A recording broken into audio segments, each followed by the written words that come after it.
Morning friends, আজ সকালবেলা ঘর থেকে ব্লগটা স্টার্ট করছি। আজকে সকালে উঠে পড়েছি, পুজো হয়ে গেছে। আজকে তো বৃহস্পতিবার, তার সাথে 15ই আগস্ট। আজকের দিনটা তো সবাইকার কাছে খুব স্পেশাল, আমার কাছেও খুব স্পেশাল। যাই হোক, আজকে তো সকালবেলাতে উঠে পুজো টুজো সব হয়ে গেছে গো, আর চানও হয়ে গেছে, আর জলখাবারও রেডি। আর ভাতের দেখি কি করা যায়, রেডি করব।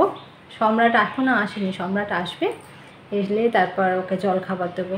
মেয়েও পড়ছে, মেয়েও জলখাবার এখনও খায়নি। এখন 10টা বাজেনি, তো ভাবছি আরেকবার চা খেয়ে নিই, আর মানিবাপিকে চা দিয়ে দিই। ওরা সবে মাত্র উঠেছে, এই সবে, এখনও শাশুড়ির মা এখনও ওঠেনি। ওদের চাটা দিয়ে তারপর ওপরে যাব। আর তারপর তোমাদের সঙ্গে শেয়ার করছি সারাদিনে কী করছি না করছি। তাহলে খানিকক্ষণ পরে আসি। আমাদের স্পেশাল জলখাবার আজকে এখানে আছে বাটার নান, আর এখানে আছে ফ্রাইড রাইস, ওখানে আছে আচার, আর এই দেখো পেঁপের তরকারি। কেমন কম্বিনেশনটা হয়েছে বলো? মানে কি খাবার, বাটার নানের সঙ্গে পেঁপের তরকারি?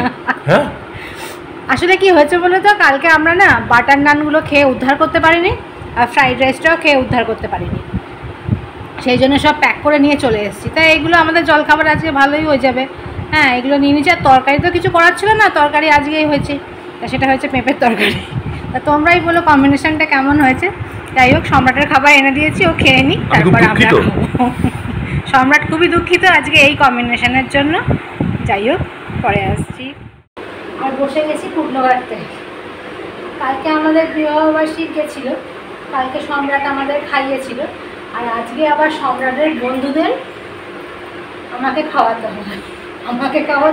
মানে ওরা মাংস খেতে চেয়েছে, বিকালবেলাতে একটুখানি ওদের মতো মাংস করে দিতে হবে, সেই জন্য সকাল থেকে একটু জোগাড়টা সেরে রাখছি। এই যে আলুগুলোকে কেটে রেখে দিচ্ছি, আর পেঁয়াজ আছে, পেঁয়াজগুলোকে ছাড়িয়ে রাখছি। মাংসটা ম্যারিনেট করে ঢুকিয়ে দিয়েছি ফ্রিজে, প্রায় 3 কেজি মাংস আছে, ওটা ম্যারিনেট করে ঢুকিয়ে দিয়েছি।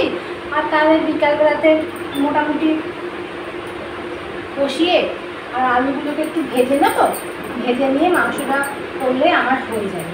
একটু কাজটা এগিয়ে রাখলে না বিকালে সুবিধা হয়, কারণ যে বিকালে যদি সবটা করতে চাই তাহলে কিন্তু অনেক দেরি হয়ে যাবে। তারপরে ওদেরও খাবার একটা তাড়া থাকবে, ধরো 7টা সাড়ে 7টার মধ্যে খাবারটা রেডি করে আমাকে পাঠাতে হবে। তা ওরা সবাই একসাথে খেয়ে নেবে। বললো রুটিটা করতে হবে না, রুটিটা আমরা কিনে নেব। ঠিক আছে, সেটাই ভালো। এবার রুটি করতে গেলে এখন আরও খানিকটা সময় যেত। যাই হোক, ওই জন্য আলু পেঁয়াজ এগুলোকে কেটে রাখছি। আর দুপুরবেলাকার রান্নার মধ্যে একটু পেঁয়াজ দিয়ে আর মুসুর ডাল করে নিয়েছি। সকালে আর বেশি ঝঞ্ঝাট ওই জন্য করলাম না, জানো। আর এমনিতেই মাছওয়ালাও আসেনি যে মাছ দিয়ে যাবে বা কিছু। হ্যাঁ, মাছ টাছ একদম নেই, কদিন ধরেই মাছওয়ালা আসছে না, কী হয়েছে কে জানে। সেই জন্য একটু পেঁয়াজ দেওয়া মুসুর ডাল হয়েছে, আর আলু ভাজা দিয়ে দিয়েছি। আর ভাবছি দুপুরবেলা একটু গরম গরম অমলেট ভেজে দেবো, তাহলেই আমাদের দুপুরবেলাকার খাওয়া কমপ্লিট হয়ে যাবে। এই জন্য আর বেশি কিছু দুপুরবেলা করলাম না, কারণ যে রাত্রিবেলায় তো আবার মাংস টাংস খাওয়া হবে, বেশ 2 দিন ধরে বেশ খাওয়া দাওয়া হচ্ছে, তাই দুপুরবেলাকার রান্নাটা হালকা পাতলার মধ্যেই রাখবো। ঠিক আছে, আমি আবার এগুলোকে কাজগুলো গুছিয়ে নিই, রান্নাঘরটা পরিষ্কার করে নিয়ে আবার তোমাদের সঙ্গে পরে কথা বলছি। হ্যাঁ, দেখো এই পাখিটা কি সুন্দর না, দেখো গায়ে কাজটা দেখেছো কি সুন্দর। আজকে হঠাৎ করে এইদিকে এসছে, ও ঝুড়ি ভাজা খেতে যায়নি, ও আজকে এধারে এখানে এসছে, কি নাম জানি না, কি সুন্দর গায়ে কাজখানা, তো দেখে অবাক হয়ে গেলাম, ভাবলাম তোমাদেরও দেখাই, কি সুন্দর না গো। আমরাও ভাত খেতে এসছি, আর হট করে আমার চোখে পড়লো কি সুন্দর, মানে গায়ের মানে ডিজাইনটা এত সুন্দর, ভাবলাম না তোমাদের একবার দেখাই। ঠিক আছে, ডিমের অমলেটগুলো ভাজছি, ভেজে নিয়ে আবার আসবো। এখন বাজে 5:30, রান্নাঘরে চলে এসেছি। সূর্যটা কি সুন্দর লাগছে না, ওই জন্য তোমাদের দেখাতে এলাম। হ্যাঁ, রান্নাঘরে চলে এসেছি, এবার রান্না বসিয়ে দেবো, কারণ বললাম না আজকে সম্রাটদের বন্ধুরা খাবে, ওই জন্য যে মাংস করব, ওই জন্য সব কিছু রেডি করা আছে। এরপর আস্তে আস্তে রান্নাটা তৈরি করে নিই, নাহলে অনেকটা দেরি হয়ে যাবে। যাই হোক, যা যা করছি তোমাদের সঙ্গে শেয়ার করব, আর ফাইনাল লুক তো তোমাদের সঙ্গে শেয়ার করতেই হবে। যাই হোক, ঠিক আছে, তাহলে আমি রান্নাটা করতে করতে তোমাদের সঙ্গে আবার আসছি। দেখো চিকেন কষছি, ভালোই এসছে বলো কালারটা। এই দেখো এখনও কষা হচ্ছে। আবার সম্রাট এখন যাওয়ার সময় বলে গেল যে আলু দেবে না, কষা করো। দেখো কত আলু কাটলাম সকালবেলা, সব পড়ে রইলো আলুগুলো। এবার আলুগুলোকে আমাকে ব্যবস্থা করতে হবে সব। যাই হোক, এই দেখো এখন কষছি, এখনও কষার পর তারপর একটু সামান্য জল দেবো, তাহলে রুটি দিয়ে খাবে তো, একটু গ্রেভি না রাখলে খেতে পারবে না। তাই সামান্য একটু জল দেবো, দিয়ে কমপ্লিট করে নেবো। এই যে এই মশলা ধোয়া জলটা রেখেছি, এইটাই দিয়ে দেবো, দিয়ে চাপা দিলে আবার তো মাংস থেকে জল বেরোবে, তাতেই কমপ্লিট হয়ে যাবে। ঠিক আছে, হয়ে যাক, তারপর ফাইনাল লুকটা তোমাদের সঙ্গে শেয়ার করছি। যে মেয়ে চলে গেছে পড়তে, আর মাংস তো বসিয়ে দিয়েছি, তোমাদের দেখালাম। আর এখন ভাবছি মেয়ে এসে আবার সন্ধ্যাবেলায় জলখাবারে কী খাবে, বেশিরভাগ দিনই তো ম্যাগি খায়। তাই আমি ভাবলাম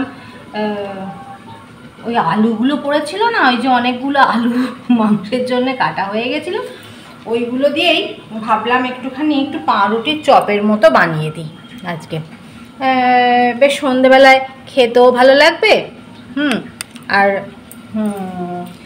পছন্দও করবে, সে একটু আনন্দ পাবে যে আজকে একটা অন্য কিছু বানানো হয়েছে। যাই হোক, এই কটা পাউরুটি আছে, 1 piece 2 piece 3 piece 4 piece 5 piece মতো পাউরুটি রয়েছে। আমি আলুটাকে সেদ্ধ করে নিয়েছি, এরপর সেদ্ধ করে নিয়ে তার মধ্যে একটুখানি এই দেখো এই ম্যাঙ্গো ড্রাই যেটা আছে না, মানে আমচুর পাউডার, একটুখানি নুন, একটুখানি ভাজা মশলা, একটুখানি কসুরি মেথি সব দিয়ে একটা পুরের মতো বানিয়ে নিয়েছি। এই পুরের মতো বানিয়ে নিয়েছি। এরপর এই পাউরুটিগুলোকে একটু জলে ভিজিয়ে নেবো। এখানে জল নিয়ে নিয়েছি। বাবা কি মশা গো, সন্ধ্যাবেলায় মশা ঢুকছে। একটু জল নিয়ে নিয়েছি। এরপর হাতে করে করে পাউরুটিগুলোকে একটুখানি ভিজিয়ে নেবো। এর মধ্যে খুব নয়, অল্প করে ভিজিয়ে নিয়ে এইগুলোকে দিয়ে দেবো, ব্যাস। তাহলে চপের আকারে এরপর আস্তে আস্তে গড়ে নেবো, বুঝতে পারলে? ধারগুলো কেটে ফেললে ভালো হয়, কিন্তু ধারগুলো আর কাটলাম না। মোটামুটি সন্ধ্যেবেলার একটা মুখ চাট তো, একটা বাচ্চা মানুষ এসে একটুখানি এগুলো দেখলে আনন্দ পাবে, আর কিছু না। তাই এগুলো আজকে সন্ধ্যেবেলায় এক একটা করে চপ সবাইকার জন্য 5 জনের 5টা বানিয়ে ফেললাম। এবার এখন এগুলোকে গড়ে ফ্রিজে রেখে দেবো, আর তারপরে সন্ধ্যেবেলায় একজন একজন করে এলে যখন যে আসবে তাকে ভেজে দেবো। এইটাই তোমাদের সঙ্গে শেয়ার করলাম, ওই জন্য। ভালো আছে না? দেখো কি সুন্দর। এরপরে এটা তেলে ভাজলেই একটা চপ কমপ্লিট। ব্যাস, সন্ধ্যেবেলায় একটু সস আর একটুখানি স্যালাড যদি কেটে নাও, ব্যাস সন্ধ্যেবেলায় একটা ভালো মুখরোচক জলখাবার হয়ে যাবে। আর বাচ্চাদেরও প্রিয়, আর কিছু খারাপ জিনিস নয়, সবই তোমার ঘরের জিনিস, কোনো অসুবিধা হবে না। আলুও বাচ্চাদের খাওয়া ভালো, বাচ্চাদেরকে না, আমিও খাই, সবাই খাই, হ্যাঁ, আর কোনো অসুবিধা নেই। বাইরের চপের থেকে যদি এইরকম বাড়িতে বানিয়ে নেওয়া যায় তাহলে তো ভালোই হয়, বলো? ওই জন্যে তোমাদের সঙ্গে শেয়ার করলাম। এই দেখো আমার চিকেনের ফাইনাল লুক রেডি। ভালো হয়েছে তো? আসলে ক্যামেরায় ঠিক কালারটা আসছে না, জানো, ভিডিও করছি তো, ওই জন্য কালারটা ঠিক ধরা পড়ছে না, কিন্তু আমার চোখের সামনে একবারে খুব সুন্দর লাগছে। জানি না, ওরা খেয়ে বলুক কেমন হয়েছে। তা তোমাদের সঙ্গে ফাইনাল লুকটা শেয়ার করে দিলাম। এরপর টিফিন কৌটোতে ভরে দেবো, ব্যাস ও নিয়ে চলে যাবে। যাকে ঠিক আছে, তাহলে খানিকক্ষণ পরে আসি, একটু রেস্ট নিয়ে নিই। ঘেমে গেছি, প্রচুর ঘেমে গেছি গো। 5-10 মিনিট পরে আবার আসছি। গা ধুয়ে চলে এসেছি, এখন বাজে 9টা। যাই হোক, রান্নাবান্না আজকে মিটে গেছে, সন্ধ্যেই সব কিছু মিটে গেছে। যাই হোক, নেমে চলে এসেছে। আর খুব গরম করছে গো, আবার গরম গরম করছে, তার মানে আবার বৃষ্টি হবে। হ্যাঁ, প্রচণ্ড গরম গো, একটু হাওয়া নেই বাইরে, প্রচণ্ড গরম করছে। আর সম্রাট তো আজকে বন্ধুদের সঙ্গেই খাবে, আর আমাদের খেতে এখন দেরি আছে।